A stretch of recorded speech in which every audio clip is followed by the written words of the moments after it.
Everyone, कैसे हो आप सब। Welcome back to career in action. लगन आपकी, एडवाइस हमारी। This is Shilpa Saroj.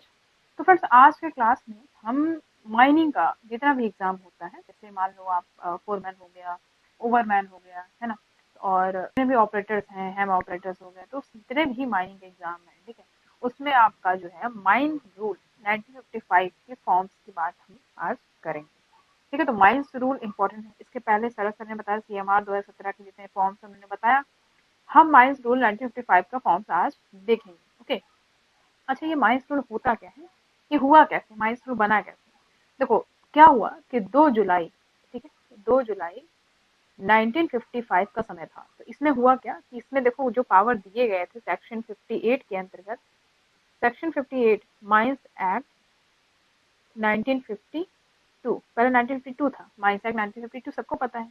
इसमें सेक्शन 58 के अंतर्गत सेंट्रल को पावर दिया गया था। तो सेंट्रल गवर्नमेंट ने उस पावर को यूज करके क्या बनाया, माइंस रूल 1955 बनाया। ठीक है। अब देखो, कोई भी माइन है उसको चलाने के लिए कुछ रूल्स रेगुलेशंस होते हैं। ठीक है, we have to follow that rule. तो उसी रूल्स को बनाने के लिए जो है यहाँ पे इसको पारित किया गया। ठीक है, तो ये फिर माइन रूल 1955 बनकर तैयार हो गया। अब इसके कुछ फॉर्म्स हैं, वो आज हम इसमें डिस्कस करेंगे। अच्छा, एक चीज और समझो। देखो, क्या हुआ, 27 अप्रैल की बात हम कर रहे हैं, 27 अप्रैल 2017। तो 27 अप्रैल 2017 जब आया, तो इस दिन क्या हुआ, जो आपका लेबर लॉस था ना, लेबर लॉ रूल्स, ठीक है, लेबर लॉ रूल्स जो था इसको अपडेट किया गया। और फिर जब अपडेट किया गया तो इसमें काफी सारे फॉर्म्स जो थे वो सब चेंज हो गए, है ना, चेंजेस किए गए इसमें। ठीक है, ये समझ में आ रहा। तो जो माइंस रूल था ना, माइंस रूल के जो फॉर्म है वो लेबर लॉ रूल से, यानी लेबर लॉ रूल यानी कि 2017 के फॉर्म से लिया गया है। ठीक है, तो माइंस रूल के जो भी फॉर्म है वो कहाँ से लिए गए हैं, लेबर लॉ रूल के फॉर्म से लिए गए हैं। ये समझना बेसिक जरूरी था। ओके। अब हम आगे बात करेंगे, बढ़ेंगे आगे, शुरू करते चलिए वीडियो को। चैनल में बने रहिए, चैनल पे नए हैं तो फिर अपने चैनल को लाइक शेयर कमेंट कर दीजिएगा। और अभी तक अगर आपने इसको सब्सक्राइब नहीं किया है तो फटाफट सब्सक्राइब करके जुड़ जाइए। आप इसी तरीके से माइनिंग से रिलेटेड जितने भी आपको वीडियोस देखनी है, आप इस चैनल को फॉलो कर सकते हो। और आप हमारे टेलीग्राम ग्रुप पे भी ज्वाइन कर सकते हो हमें।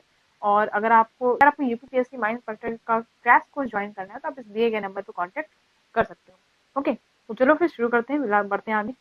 जब हम माइंस रूल 1955 देखेंगे तो इसमें देखो कि इसमें कितने चैप्टर्स हैं। चैप्टर्स जैसे कि मैंने ऊपर बताया आपको कि यहाँ पे देख पा रहे हो कि इसमें कितने चैप्टर्स हैं। तो इसमें 14 चैप्टर्स हैं। ठीक है, माइंस रूल 1955 में कितने चैप्टर्स हैं, 14 चैप्टर्स हैं। और इसमें कितने सेक्शंस दिए गए हैं, 84 सेक्शंस हैं। ठीक है, तो ये आपको याद रखना है, बिल्कुल एकदम दिमाग में बैठा लेना है। 14 चैप्टर्स है, 84 सेक्शन है, ये बिल्कुल याद रखना है। ओके। अच्छा, अब दूसरा क्या जानना जरूरी है यहाँ पे। अब आगे हम बढ़ेंगे तो उसके बाद हम समझते चले जाते हैं कि आगे कैसे क्या पढ़ना है। ठीक है, देखो, सबसे पहला है हमारा form A, employ register, that is detail of employ. अब देखो यहाँ पे, अब एम्प्लॉय मतलब ये होता है कि कोई भी एम्प्लॉय है वो, जैसे प्राइवेट हो गया या गवर्नमेंट वर्कर्स हो गया या फिर आउटसोर्सिंग वर्कर हो गया या फिर जो अप्रेंटिस वाले हैं वो लोग भी, तो उनका जो है एक रजिस्टर्ड बनता है। ठीक है, तो उनका डिटेल पूरा दिया रहता है एम्प्लॉय का कि क्या नाम है, कहाँ पता क्या है, इनका डिटेल क्या है, सारा वो सब कुछ यहाँ पे रजिस्टर्ड किया जाता है। तो ये सब जो रजिस्टर्ड होगा वो किसमें बताया जाएगा, फॉर्म ए में। ठीक है, फॉर्म ए में मेंशन किया गया है। ओके, ये समझते हो आप। अच्छा, ये है क्या, देखो जैसे कि आप ऐसा समझो कि जब ये देश को चलाने के लिए भी हमारा संविधान है, संविधान में बहुत सारे शेड्यूल हैं, बहुत सारे आर्टिकल्स हैं, उसको उसके अकॉर्डिंग ही जो है देश चलता है, हम लोग भी उसी को फॉलो करते हैं। तो सेम चीज यहीं पे, कोई भी कंपनी है, कोई भी माइंस, जैसे माइंस ले लो, कोल माइंस ही ले लो, तो जब कोल माइंस रन करेगा तो उसके कुछ फॉर्म्स बनाए जाएंगे, कुछ रेगुलेशंस बनाए जाएंगे। बस वही फॉर्म्स यहाँ पे दिए गए हैं। इसी फॉर्म्स के अंतर्गत क्या क्या चीजें आती हैं वो आपका जानना जरूरी है। ओके, सब समझ में आ रहा है ना। चलिए तो बढ़ जाए आगे। अच्छा, आ जाइए तब फिर। अच्छा, अब देखो पॉइंट टू, फॉर्म बी की बात करता है। जब हम फॉर्म बी कह रहे हैं तो फॉर्म बी में क्या है, वेज रजिस्टर। ठीक है, फॉर्म बी में क्या है, वेज रजिस्टर। अगर हम फॉर्म बी की बात करें तो फॉर्म बी यानी सेकंड नंबर पे आ रहा है। तो पहला तो चलो एम्प्लॉय का रजिस्टर रजिस्टर हो जाएगा, दूसरे में जब हम उसके सैलरी की बात करेंगे, वेजेस की बात करेंगे, तो वो किसमें आ जाएगा, फॉर्म बी में आ जाएगा। इस तरीके से याद रखना है आपको, लिंक करते जाइएगा। ये नहीं कि हम लाइन बाय लाइन पढ़ रहे हैं और हम सब बोलते चले जा रहे हैं, इधर उधर मिक्स कर दिए हैं। तो ऐसा कचड़ा नहीं करना है कि फॉर्म डी का उठा के फॉर्म जे में, फॉर्म जे का उठा के फॉर्म बी में, बहुत कंफ्यूजन हो जाएगा ऐसा। ठीक है, तो ऐसा करना ही नहीं है। हमको लिंक करते जाना है और हमेशा याद रखिएगा सीरियल वाइज ही करिएगा, ये नहीं कि कोई भी हम बीच से उठा लेंगे और हम इसको याद करने की कोशिश करेंगे, ऐसा नहीं करना है। स्टार्टिंग से ही लिखना है आपको, फटाफट होते चला जाएगा क्योंकि जब सब आप एक से एक लिंक है तो अब करने में ईजी रहेगा। फॉर्म बी में है वेज रजिस्टर, यानी कि जो भी सैलरी आता है, कितना पैसा कमाया, कितना पैसा मिलेगा आपको, वो सब वेज रजिस्टर में लिखा जाएगा। ठीक है, अच्छा। अब देखो यहाँ पर फॉर्म सी नहीं है, फॉर्म सी जो है कैंसिल कर दिया गया था, तो अब हम बात करेंगे फॉर्म डी की। ठीक है, तो फॉर्म डी में क्या है, attendance register that is employed below ground above ground open cast working. अब यहाँ पे देखो पहले क्या था, पहले ये था कि हाँ भैया सबका अलग अलग था, ओपन कास्ट वर्किंग का रजिस्टर अलग होगा, ग्राउंड ग्राउंड लेवल का यानी कि अंडरग्राउंड माइनिंग का अलग होगा, है ना, तो इस तरीके से था। लेकिन अभी क्या है, जब अपडेट किया गया, सेक्शन सब चेंज किया गया, जब फॉर्म्स को न्यू अपडेट किया गया, तो यहाँ पे फॉर्म डी में कहता है कि जो अटेंडेंस रजिस्टर्ड होगा वो कॉमन होगा सबके लिए, मतलब कि एक ही रजिस्टर हो जिसमें सारे ही होंगे, जैसे कि open cast, above ground, employed, below ground, ये सारे का ही एक रजिस्टर बनाया जाएगा। ठीक है, अलग अलग नहीं होगा। ये समझ में आ रहा है आपको? अच्छा, अब आ जाते हैं फॉर्म ई पे। फॉर्म ई में क्या कहता है, देखो, register of rest leave leave wages. अब यहाँ पे एक चीज आपको कॉमन समझ में आ रहा है, देखो रेस्ट में ई है, लीव में ई है, लीव वेजेस में भी ई है। तो जब ई इतना ज्यादा ई हो गया है तो इससे हम ये लिंक तो कर ही सकते हैं ना कि भैया फॉर्म ई में होगा। ठीक है, कुछ तो दिमाग लगाना पड़ेगा हमें, कुछ तो डिफरेंट तरीके से हमें अपना प्रैक्टिस अपनाना पड़ेगा, तभी हम सबसे हटके प्रिपरेशन कर पाएंगे। तो फॉर्म ई से क्या समझ में आ रहा है हमें, रेस्ट लीव और लीव वेजेस की बात होती है। यहाँ पे देखो कितना छुट्टी आपको मिलेगा, है ना, कितना लीव आप ले सकते हो, कितना आप हाजिरी लगा सकते हो, लीव वेजेस कितना मिल सकता है आपको, है ना। तो ये सारा जो है इसका रजिस्टर बनता है। अब यहाँ पे ये नहीं पता चल सकता है कितना दिन छुट्टी मिलेगा, यहाँ पे सिर्फ इसकी बात हो रही है कि इसका रजिस्टर्ड किया जाए, रजिस्टर्ड एक बनेगा जिसमें लीव होगा, लीव वेजेस होंगे और रेस्ट की बात यहाँ पे यहाँ पे जो है इसको क्या किया जाएगा, इसमें लिखा जाएगा, रजिस्टर्ड बनाया जाएगा। ठीक है, रजिस्ट्री किया जाएगा एक तरीके से, ऐसा समझो।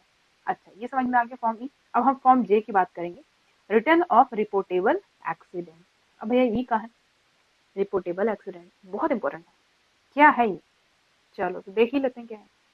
फॉर्म जे की बात हो रही है। ठीक है, जे, जे मतलब जे से आप ये समझ सकते हो जलना, जलने से क्या समझ में आ रहा है, कुछ इंजरी ही समझ में आ रहा है, एक्सीडेंट समझ में आ रहा है, आग आग आग लग गया माइक में, तो ये सबसे क्या होगा, एक्सीडेंट होगा।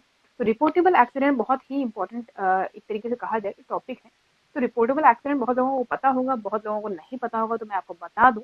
ऐसा समझो कि मान लो कोई एक्सीडेंट हो जाता है और जो मरीज है या जो विक्टिम है वो 72 घंटे या उससे अधिक के लिए अपने ड्यूटी में एब्सेंट रहने की उसको मजबूरी होती है, तो उसको हम बोलते हैं रिपोर्टेबल एक्सीडेंट। ठीक है, ये याद रखना मेन कि 72 घंटे या 72 घंटे से अधिक के लिए अपनी ड्यूटी में अगर एब्सेंट रहा तो वो जो मरीज है तो उसको हम ये बोल देंगे रिपोर्टेबल एक्सीडेंट का कारण हुआ है ये। ठीक है, तो रिटर्न ऑफ रिपोर्टेबल एक्सीडेंट मतलब यहाँ पे रिपोर्टेबल एक्सीडेंट का जो भी रिटर्न होगा वो यहाँ पे फॉर्म जे के बारे में, यहाँ फॉर्म जे में डिस्कस हो रहा है। ठीक है, फॉर्म जे में ये मेंशन किया गया है कि जो भी रिटर्न होगा रिपोर्टेबल एक्सीडेंट का वो यहाँ पे मेंशन किया जाएगा। अब यहाँ पे आ जाते हैं फॉर्म के में। तो फॉर्म जे और के याद रखिएगा, जे के में क्या हो रही है, जलना कटना, ऐसा समझो। जलना कटना में क्या है, एक्सीडेंट्स के बारे में बात हो रही है, रिपोर्टेबल एक्सीडेंट और माइनर एक्सीडेंट। तो फॉर्म के में है रिटर्न ऑफ माइनर एक्सीडेंट। अब ये माइनर एक्सीडेंट क्या है, देखो माइनर एक्सीडेंट मतलब ये होता है कि 24 से 72 घंटे तक अगर एबसेंट है मरीज तो उसको हम माइनर एक्सीडेंट बोलेंगे। ठीक है, 24 से 72 घंटे, अगर 72 घंटे से ज्यादा हो रहा है तो वो रिपोर्टेबल एक्सीडेंट में आ जाएगा। ठीक है, ये समझ में आया, माइनर एक्सीडेंट समझ में आया, चलिए बहुत अच्छी बात है। तो हम ये याद रखिएगा, जे और के से क्या होता है, जलना कटना, उससे क्या एक्सीडेंट बिल्कुल रिलेट करिएगा आप। ठीक है, तो कुछ वैसा है नहीं कि आप इतना परेशान हो, जे से के से याद रहेगा जलना कटना, एंड फटाक से जो है यहाँ पे लगा देना है। ठीक है, अब आ जाइए फॉर्म एल पे। ठीक है, अच्छा समझ में आ रहा है ना आप लोगों को, अगर नहीं समझ में आ रहा है तो कमेंट बॉक्स में कमेंट कर दीजिएगा सब कोई। ठीक है, चलो इसमें कोई दिक्कत नहीं होना चाहिए फिर। चलो फिर फॉर्म एल देख लेते हैं, information regarding leave with wages. अब देखो भैया यहाँ पे एक इम्पोर्टेंट क्या है कि ये अभी थोड़ी देर पहले हमने वेजेस का देखा था, लीव देखा था हमने वेजेस का, है ना। यहाँ पे देखो, ये देख रहा है आपको, ये दिख रहा है, ये देखिए फॉर्म ई में हमने देखा रजिस्टर ऑफ लीव, रेस्ट और लीव वेजेस। ठीक है, तो ये रजिस्टर इनका बनेगा यहाँ पे, लीव वेजेस का, लीव का, रेस्ट का। लेकिन यहाँ पे क्या रहा है, information regarding leave with wages, जो भी वेजेस आपको जो वेज के रिगार्डिंग अगर आपको लीव दिया जाता है, छुट्टी मिलेगी, तो उसका इन्फॉर्मेशन कितने दिन की छुट्टी मिलेगी, है ना, कब तक फिर आप ज्वाइन कर सकते हो, ये सारी डिटेल्स उसमें दिया रहेगा। ठीक है, इसमें फॉर्म एल में याद रखिएगा, फॉर्म एल में। ठीक है, याद रखिएगा एल, एल से लीव याद रखिएगा, लीव याद रहेगा आपको, एल से लीव। फॉर्म एम, अब हम फॉर्म एम देख लेते हैं। फॉर्म एम में कहता है notice of initial periodical medical examination. मतलब इसका क्या होता है, पीएमई क्या है, पीएमई मतलब पीरियोडिकल मेडिकल एग्जामिनेशन। तो आप सभी को पता है कि जब भी आप कोई भी मतलब माइंस की बात करें, अगर आप जाते हो ज्वाइनिंग करते हो, तो ज्वाइनिंग के पहले की बात अगर हम करें तो मेडिकल एग्जाम होता है आपका, ठीक है, पीरियोडिकल मेडिकल एग्जामिनेशन। अच्छा, ये जो मेडिकल एग्जामिनेशन है ये हर 5 साल में लिया जाता है। कुछ कंडीशन में ये 3 साल भी होता है, डिपेंड करता है, वेरी करता है, ठीक है।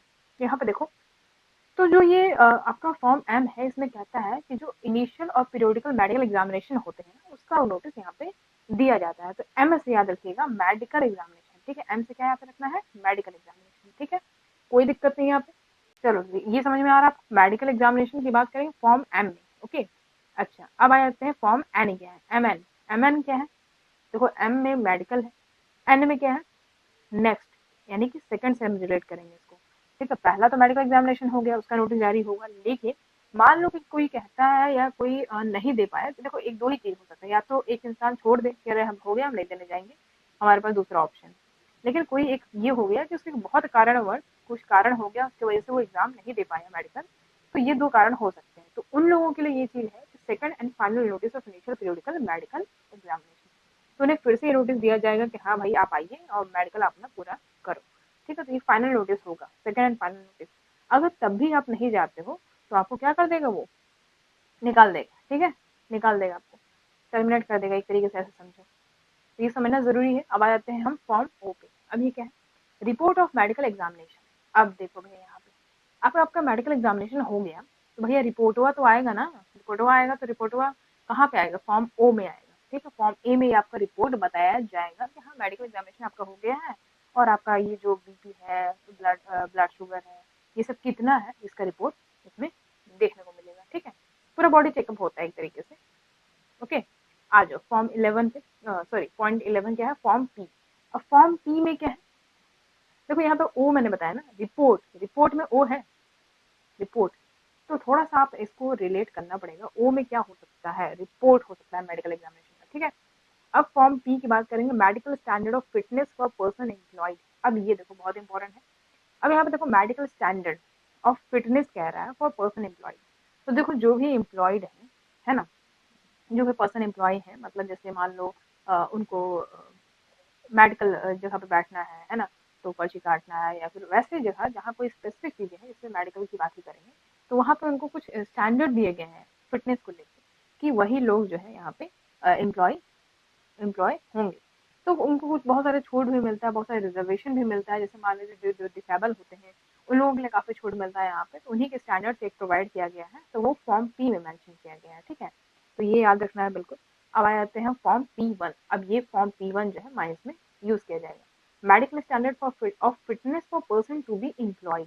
अब जो पर्सन एम्प्लॉय होने वाले हैं, उन लोगों के लिए मेडिकल स्टैंडर्ड ऑफ फिटनेस बताया गया है यहाँ पे, ठीक है, कि उनको एक मेडिकल स्टैंडर्ड क्रॉस करना पड़ेगा, और जो उसके तहत आते हैं या जो उनको रिजर्वेशन मिला जाएगा, उसके तहत उनका चयन यहाँ पे हो जाएगा। तो फॉर्म P1 याद रखिएगा, माइंस में यूज किया जाएगा, जो जो भी एम्प्लॉय यहाँ पे एम्प्लॉय हो रहे हैं उन लोगों के लिए, ठीक है। चल, फॉर्म क्यू क्या है, फॉर्म क्यू में देखो, notice of medical re examination by appellate medical board. अब देखो यहाँ पे, जैसे मेडिकल एग्जामिनेशन आपका हो गया, ठीक है, तो फॉर्म क्यू में ये कहता है कि हाँ भाई, अगर री एग्जामिनेशन होता है, मेडिकल री एग्जामिनेशन जब होगा, तो वो कौन भेजेगा, एपेलेट मेडिकल बोर्ड के द्वारा भेजा जाएगा नोटिस, ठीक है। तो ये फॉर्म क्यू में मेंशन है, किसमें, फॉर्म क्यू में, ओके। री एग्जामिनेशन से फिर क्यू याद रखिएगा, ठीक, क्यू से री एग्जामिनेशन याद रहेगा आपको। अब ये एपलेट मेडिकल बोर्ड क्या है, देखो एक तरीके से देखा जाए तो एपलेट मेडिकल बोर्ड में जो है 4-5 मेंबर होते हैं, काफी बड़े बड़े, मतलब हाईली प्रोफिशिएंट होते हैं। तो जैसे कि मान लो डीजीएमएस का जो मेडिकल ऑफिसर होता है, डॉक्टर्स होते हैं बड़े बड़े, वो सब लोग होते हैं। और ये 2 साल में जो है, 2 साल में 4 बार बैठते हैं, ठीक है। अच्छा, तो ये जो है एक फिर से नोटिस भेजेंगे री एग्जामिनेशन के लिए, और वो किसमें मेंशन है, फॉर्म क्यू में मेंशन है, ठीक है, याद रखिएगा इसको। अच्छा, अब आ जाते हैं फॉर्म आर पे। अब क्यू आर याद रखिएगा, क्यू आर एक साथ है, क्यू आर। तो पहली बात तो री एग्जामिनेशन करवाया, अच्छा, तो जब री एग्जामिनेशन करवाया, किसी कारणवश कोई री एग्जामिनेशन में नहीं जा पाता है, ठीक है, या नहीं बैठ पाता है, तो फिर से उसको सेकंड फाइनल नोटिस भेजा जाएगा medical examination appellate medical board के द्वारा, ठीक है, ये याद रखिएगा। सेकंड फाइनल नोटिस भेजा जाएगा। अगर नहीं करते हैं इसको तब इसको रेस्टिकेट या फिर टर्मिनेट कर दिया जाएगा। तो ये जानना जरूरी था आपके लिए। ओके, अच्छा अब हम जो है बात करेंगे, यहाँ पे देखो फॉर्म एस। फॉर्म एस में क्या है, report of medical re examination by applied medical board. तो फॉर्म एस में कहता है कि जो हमारा रिपोर्ट है, अब यहाँ पे देखो मेडिकल एग्जामिनेशन हो गया, तो भैया जब हो गया तो जैसे कि मैंने पहले बताया है, अब रिपोर्टवा तो आएगा ना, रिपोर्टवा यहाँ मिलेगा फॉर्म एस में। किसमें, फॉर्म एस में। एस में हमें मिलेगा क्या, रिपोर्ट। तो यहाँ पे दो चीज आपको याद रखना है, यहाँ पे ऊपर हमने फॉर्म ओ देखा हमने रिपोर्ट के लिए ओ, और हम क्या यूज करेंगे, एस। ओ और एस हम यूज करेंगे किसके लिए, रिपोर्ट के लिए। ठीक है, याद रखिएगा इसको। अच्छा, अब आ जाते हैं 16 पे। फॉर्म टी में क्या कहता है, annual return for the year ending on 31 दिसंबर। देखो अब फॉर्म टी में एनुअल रिटर्न्स की बात हो रही है, टी रिटर्न, रिटर्न टी। कौन कौन इक्विवेलेंट रिटर्न देख चुके हैं, बता दीजिए जरा। इक्विवेलेंट रिटर्न ही था ना, हाँ। तो रिटर्न से याद रहेगा फॉर्म टी। ठीक है, टी। टी से क्या याद रख सकते हैं हम, तारा सुतारिया, नाइस। तो तारा सुतारिया जो है इक्विवेलेंट रिटर्न में रही। ठीक है, तारा सुतारिया, नाइस। तो तारा सुतारिया से याद रहेगा आपको एक विलन रिटर्न, और फिर वहां से आपको रिटर्न याद आ जाएगा। तो एनुअल रिटर्न की यहाँ पे बात हो रही है फॉर्म टी में। ठीक है, for the year ending on 31 दिसंबर। अब देखो ये है क्या, ये एनुअल रिटर्न क्या होता है। देखो एनुअल रिटर्न की अगर हम बात करें तो जैसे आप जैसे समझते हो ना, सीएमआर के अकॉर्डिंग जो है अगर हम समझते हैं तो बहुत सारे एनुअल रिटर्न हैं। सिर्फ एक ही एनुअल रिटर्न नहीं है कि यहाँ पे फॉर्म टी लिख दिया तो यहाँ पे एनुअल रिटर्न एक ही की बात हो रही है। यहाँ पे जितने भी अगर आप बात करोगे, जैसे मैन पावर हो गया, रेस्क्यू प्रोडक्ट्स हो गए, है ना, मेडिकल एग्जामिनेशन हो गया, उसमें कितना एक्सपेंस लगते हैं, प्रॉफिट लॉस कितना हुआ है, वोकेशनल ट्रेनिंग में कितना लगा है, ये सबका एनुअल रिटर्न होता है। ठीक है, तो हम किसी एक स्पेसिफिक के लिए नहीं बोल सकते कि यहीं के सिर्फ फॉर्म टी में ही जो है यहाँ पे एनुअल रिटर्न बताया जाएगा। ठीक है, ये चीज समझो। अच्छा, अब यहाँ पे देखो जो एनुअल रिटर्न की हम बात कर रहे हैं, तो ये कब होता है, जब कैलेंडर ईयर कंप्लीट हो जाता है 31 दिसंबर को, तब जो एनुअल रिटर्न यहाँ पे मिलता है। ठीक है, फॉर्म टी में मेंशन है। कैलेंडर ईयर मतलब ये होता है year from first day of Jain से लेके 1 जैन से लेके 31 दिसंबर तक। ठीक है, इसको बोलते हैं हम कैलेंडर ईयर। ठीक है, तो जब एंडिंग ऑन यहाँ पे लिखा है ना, annual return for the year ending on 31 दिसंबर, तो 1 जनवरी से लेकर 31 दिसंबर तक जो पूरा आपका कैलेंडर ईयर खत्म हो जाएगा, तभी जो है आपका एनुअल रिटर्न आता है। ओके, चल आ जाओ फॉर्म यू पे। फॉर्म यू क्या कहता है, record of inspection by a workman inspector. अब बहुत इंपॉर्टेंट है ये फॉर्म यू की बात अगर हम करेंगे तो रिकॉर्ड ऑफ इंस्पेक्शन। तो जो इंस्पेक्शन करता है कौन करता है, वर्कमैन इंस्पेक्टर। ठीक है, कौन करता है, वर्कमैन इंस्पेक्टर। अब ये वर्कमैन इंस्पेक्टर कौन है, देखो माइनिंग इलेक्ट्रिकल की बात करें या फिर मैकेनिकल डिसिप्लिन की बात करें, उसका जो लीडर होता है ये कौन होता है, वर्कमैन इंस्पेक्टर होता है। अब इनका काम क्या है, ये जो भी इंस्पेक्शन करेंगे उसका एक रिकॉर्ड या रजिस्टर्ड बनाएंगे, जो कि किस में मेंशन करेंगे, फॉर्म यू में। ठीक है, तो फॉर्म यू में ये चीज कहा गया है कि जो वर्कमैन इंस्पेक्टर होगा वो इंस्पेक्शन करेगा, और उसका जो रिकॉर्ड और रजिस्ट्री होगा वो उसका एक जो ब्यौरा है वो दिया जाएगा वर्कमैन इंस्पेक्टर के द्वारा। ठीक है, तो ये किसने किया गया मेंशन, फॉर्म यू में। फॉर्म यू में ये चीज बताया गया है। ओके, तो ये चीज जानना जरूरी था, इंपॉर्टेंट था, महत्वपूर्ण था, और इससे हम भाग नहीं सकते। ठीक है, तो ये था आज का फॉर्म्स की हम बात कर लिए, हमारे रूल्स 1955 में क्या क्या फॉर्म्स हो जाएंगे और किस तरीके से आपको पढ़ना है। ठीक है, तो अगर आपको वीडियो अच्छी लगी हुई तो बताइएगा कैसा वीडियो लगा, और लाइक जरूर कर दीजिएगा। आप लोग एटलीस्ट लाइक तो कर दिया करिए, आप लोग इतना अच्छा कंटेंट लेके आ रहे हैं। अच्छा, इसका अगर आपको पीडीएफ चाहिए तो आप हमारे टेलीग्राम ग्रुप को ज्वाइन कर सकते हो। करियर इन एक्शन आपको सर्च करना है, वहाँ पे आप जाके ज्वाइन कर सकते हो, बाकी कोई इशू नहीं है इसमें। वहाँ पे आपको इसका पीडीएफ मिल जाएगा, और बहुत सारे पीडीएफ आपको वहाँ पे मिलते रहते हैं, जो भी वीडियो यहाँ पे अपलोड की जाती है उसके बाद आपको टेलीग्राम ग्रुप पे मिल जाएगा। ठीक है, अच्छा, तो ये हो गया बाकायदा। बाकी अगर आपको कुछ और क्वेश्चन पूछना है तो आप कमेंट बॉक्स में कमेंट कर सकते हो। तो चलो फिर आज के लिए इतना ही, मिलेंगे आपसे अगले क्लास में, तब तक के लिए आपका ध्यान रखिए। Thank you so much for watching.